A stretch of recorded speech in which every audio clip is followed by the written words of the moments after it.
we celebrate the solemnity of Corpus Christi. There is a beautiful story from the very life of Saint Padre Pio. He naturally spends long hours and many hours every day hearing confession.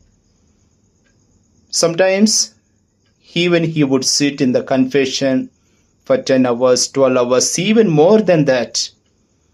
He sits patiently, he listens to people patiently, and he guides the people spiritually. And such was the beautiful ministry of Saint Padre Pio.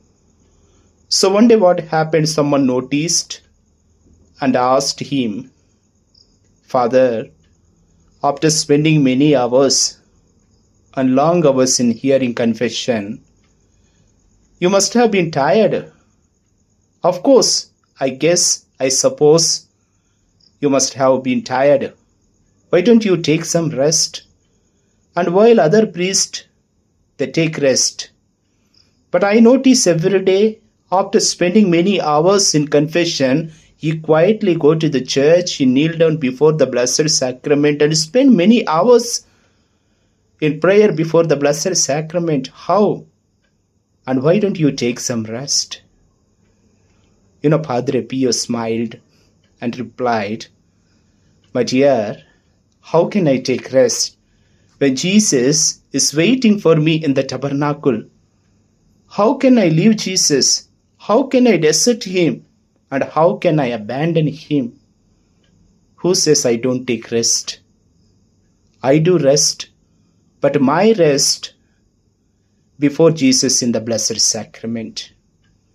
My dear brothers and sisters, this profound and beautiful story, it teaches a beautiful lesson for all of us as we are celebrating Corpus Christi.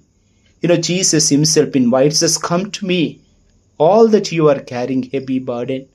I will give you the peace. I will give you the rest." My dear friends, the best place where we can experience God's love, where we can experience the real presence of Christ, where we can experience the real happiness, joy, serenity, is before Jesus in the Blessed Sacrament. According to Padre Pio, the Eucharist is not merely a ritual, but it is a living encounter with Jesus. Today many of us attend Holy Mass. We just come, sit, listen a few words of praise, then we leave. And this again continues on the next day or next Sunday. We come, we sit, we listen, and then we disperse. And this becomes gradually a routine ritual. It becomes a kind of mechanical action. But the most important question each one of us must ask today, do I recognize, do I encounter the living presence of Christ when the bread is broken, when the chalice is lifted?